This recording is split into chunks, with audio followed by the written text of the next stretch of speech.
Hi friends, నేను మీ మహాలక్ష్మిని. Welcome to Mahalakshmi kitchen. ఈరోజు మన కిచెన్లో ఎగ్లెస్ కస్టర్డ్ టూటీ ఫ్రూటీ కేక్ని ఎలా ప్రిపేర్ చేసుకోవాలో చేసి చూపించబోతున్నాను. ఈరోజు ఫాదర్స్ డే కాబట్టి స్పెషల్గా నేను ఈ కేక్ని ప్రిపేర్ చేశాను. ఫ్రెండ్స్, మీరు కూడా నేను చెప్పినట్టు ట్రై చేస్తే కేక్ చాలా బాగా వస్తుంది. మా ఛానల్ని ఫస్ట్ టైం చూస్తున్న వాళ్ళైతే సబ్స్క్రైబ్ చేసుకొని పక్కనే ఉన్న బెల్ ఐకాన్ని యాక్టివేట్ చేసుకోండి. అలా అయితే నేను అప్లోడ్ చేసిన ప్రతి వీడియో కూడా మీకు నోటిఫికేషన్ రూపంలో వస్తుంది. సో ఫ్రెండ్స్, మరి ఆలస్యం చేయకుండా ఈ కేక్ ప్రాసెస్లోకి వెళ్ళిపోదాం. ముందుగా దీనికోసం మనం కేక్ని ఏ గిన్నెలో చేయాలనుకుంటున్నామో ఆ గిన్నెలో కొద్దిగా నెయ్యిని వేసుకొని గిన్నెంతా అప్లై చేసుకోవాలి.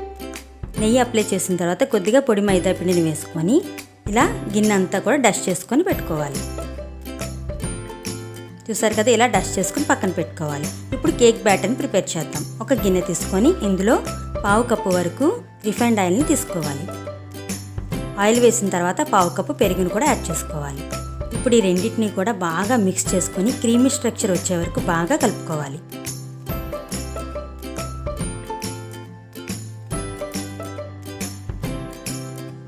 చూసారు కదా, ఈ విధంగా క్రీమీ స్ట్రక్చర్ వచ్చే వరకు కలుపుకోవాలి. ఇప్పుడు దీనిలో ఒక కప్పు వరకు పంచదార పొడిని తీసుకోవాలి. మనం ఒక కప్పు మైదా తీసుకుంటే ఒక కప్పు పంచదార పొడిని ఖచ్చితంగా తీసుకోవాలి. ఈ పంచదార పొడిని కొద్ది కొద్దిగా వేసుకుంటూ బాగా మిక్స్ చేసుకోవాలి. నేను 3 సార్లుగా వేశాను. పంచదారని బాగా కలిపిన తర్వాత దీనిలో ఒక కప్పు మైదా పిండిని జల్లించి తీసుకోవాలి. ఇంకా దీనిలో పావు కప్పు వరకు కస్టర్డ్ పౌడర్ని యాడ్ చేసుకోవాలి. ఈ కస్టర్డ్ పౌడర్ని నేను ఇంట్లోనే ప్రిపేర్ చేశాను. దీన్ని ఎలా ప్రిపేర్ చేసుకోవాలో డిస్క్రిప్షన్లో లింక్ పెడుతున్నాను, వీలైనప్పుడు చూడండి.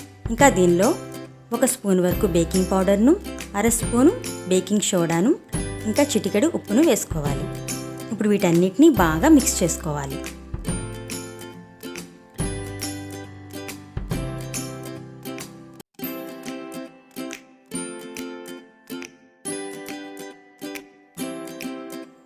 కన్సిస్టెన్సీ అనేది ఈ విధంగా ఉండేలాగా మనం కలుపుకోవాలి. ఏమాత్రం థిక్గా అనిపించినా కొంచెం పాలను యాడ్ చేసుకోవాలి. ఇప్పుడు దీనిలో రెడ్ కలర్ టూటీ ఫ్రూటీ ఇంకా గ్రీన్ కలర్ టూటీ ఫ్రూటీని ఒక్కొక్క స్పూన్ చొప్పున వేసుకొని బాగా కలుపుకోవాలి. ఈ విధంగా కలిపిన తర్వాత ఇప్పుడు మనం స్టవ్ వెలిగించుకొని ఒక కుక్కర్ పెట్టుకొని ఒక స్టాండ్ కానీ లేకపోతే ఇలాంటి ప్లేట్ ఏదైనా పెట్టుకొని ఒక 5 నిమిషాల పాటు ప్రీహీట్ చేసుకోవాలి.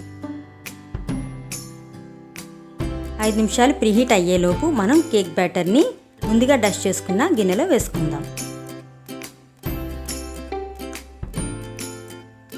కేక్ బ్యాటర్ వేసిన తర్వాత ఒక 2 సార్లు ట్యాప్ చేసుకోవాలి. ఇప్పుడు దీనిపైన కాస్త డెకరేషన్ కోసం మళ్ళీ red and green colour tutti ఫ్రూటీల్ని వేసుకుందాం. ఇప్పుడు ప్రీహీట్ అయిన కుక్కర్లో ఈ బ్యాటర్ వేసిన కేక్ గిన్నెని జాగ్రత్తగా పెట్టుకోవాలి. ఇప్పుడు మనం కుక్కర్ మూతకి బెల్ట్ తీసేసి విజిల్ పెట్టకుండా కుక్కర్ని పెట్టుకోవాలి. ఈ కుక్కర్ని మనం ఒక 50 నిమిషాల పాటు బేక్ చేసుకోవాలి. 50 నిమిషాల తర్వాత మూత తీసి చూద్దాం. ఇప్పుడు మన కేక్ బాగా బేక్ అయింది. ఒకసారి చాక్తో చెక్ చేద్దాం. చాక్ ఏ విధమైన బ్యాటర్ అంటుకోలేదు కాబట్టి కేక్ బాగా బేక్ అయింది. ఇప్పుడు మనం కేక్ గిన్నెని బయటికి తీసి కాస్త చల్లారనివ్వాలి. బాగా చల్లారిన తర్వాత ఇప్పుడు మనం ఒకసారి నేను వీడియోలో చూపించిన విధంగా చాక్తో చివర్లు ఈ విధంగా చేసుకొని ఒక ప్లేట్ మూత పెట్టి రివర్స్ చేయాలి. ఒక్కసారి ట్యాప్ చేస్తే కేక్ అనేది బయటకు వచ్చేస్తుంది. చూసారు కదా, కేక్ చాలా ఈజీగా బయటకు వచ్చేసింది. చూసారా, చాలా ఫ్లఫీగా స్పాంజీగా వచ్చింది. ఇప్పుడు దీన్ని మనం కట్ చేసి చూద్దాం.